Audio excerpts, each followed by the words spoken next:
আসসালামু আলাইকুম, আশা করি সবাই ভালোই আছেন। আজ আপনাদের জন্য আমি নিয়ে এসেছি ডিম এবং মুগ ডালের একটি অত্যন্ত মজাদার রেসিপি।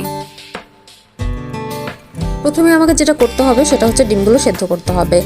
ডিম সেদ্ধ করার জন্য আমি এর ভেতরে একটু লবণ দিয়েছি। এখন অনেকের কোশ্চেন থাকতে পারে লবণ কেন দিচ্ছি। অ্যাকচুয়ালি ডিম সেদ্ধতে একটু লবণ দিলে খোসাটা খুব সুন্দরভাবে ডিম থেকে খুলে আসে। তো ডিমগুলো সিদ্ধ হয়ে গেলে নামিয়ে নেব।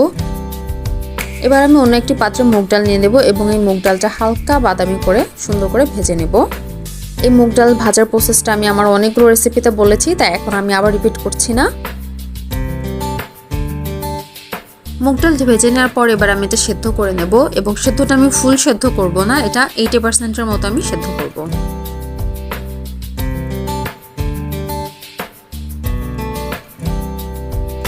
এরপর সেদ্ধ করে রাখা ডিমগুলো ছিলে এর সাথে একটু লবণ এবং একটু সামান্য হলুদ মাখিয়ে নিয়ে 10 মিনিটের মতো রেখে দেব এবং তারপরে গরম তেলে ভেজে নেব।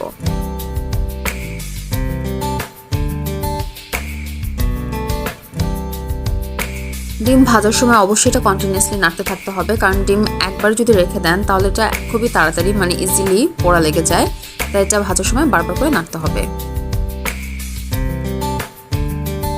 একদম লাস্ট পার্টে এসে আবার একটি প্যানে আমি তেল নিয়ে গরম করে নিচ্ছি এবং তারপরে দিয়ে দেবো আমি পেঁয়াজ কুচি।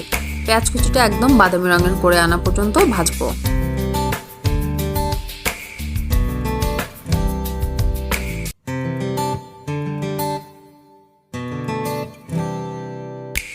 পেঁয়াজগুলো ভাজা হয়ে এলে আমি খুবই সামান্য একটু পানি অ্যাড করব এবং তারপরে এতে আমি পাউডার মশলাগুলো অ্যাড করে দেবো। এই জন্য আমি দিয়ে দেবো হচ্ছে হলুদ গুঁড়ো, মরিচ গুঁড়ো, জিরা গুঁড়ো, ধনিয়া গুঁড়ো এবং আমি দেবো একটু মুরগির মাংসের মশলা গুঁড়ো। এটা অনেকেই অ্যাড করেন না, কিন্তু আমার মা রান্নার সময় অ্যাড করেন অ্যান্ড এটা খুবই সুন্দর একটা টেস্ট আসে। এই মশলাটা আপনারা বাজারে রেডিমেড কিনতে পাবেন, সো আপনারাও ট্রাই করে দেখতে পারেন। এটা আসলেই অনেক টেস্টি হয় যখন এই মশলাটা অ্যাড করা হয়। তো তারপর আমি সবগুলো মশলা একসাথে 5 মিনিটের মতো কষিয়ে নিয়ে এরপর আমি লবণ দিয়ে দেবো এবং তারপরে মশলাটা আমি আরও 5 মিনিটের মতো ভালো করে কষিয়ে নেব।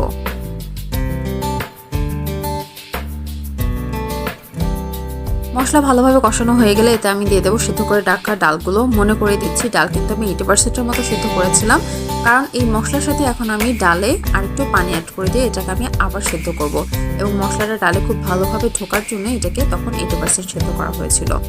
তো ফার্স্টে আমি এটাকে ডালটাকে একটু ভালো করতে মশলার সাথে কষিয়ে নিয়ে তারপরে এতে আমি পানি অ্যাড করে দিচ্ছি এবং পানিটা যারা একটু কম ঝোল খেতে চান তারা পানিটা কমিয়ে দিতে পারেন, আর যারা একটু ঝোল খেতে চান তারা পানির পরিমাণটা ঠিকঠাক রাখবেন, আমি যেরকম পরিমাণ বলেছি। তারপরে একটু ঢাকনা দিয়ে ঢেকে দিয়ে আমরা এটাকে সেদ্ধ করে নেব যতক্ষণ না ডালটা ফুল সেদ্ধ হয়ে আসছে। ডাল যখন ফুল সেদ্ধ হয়ে আসবে এবার তারপরে আমি এতে ভেজে রাখা ডিমগুলো অ্যাড করে দেবো এবং অ্যাড করে দিয়ে এটা আর জাস্ট 5 মিনিটের মতো আবার আমি একটু কুক করবো, মোটামুটি ডিম ডাল মশলা সবগুলো একসাথে ভালো করে মিশ্রিত হওয়ার জন্য।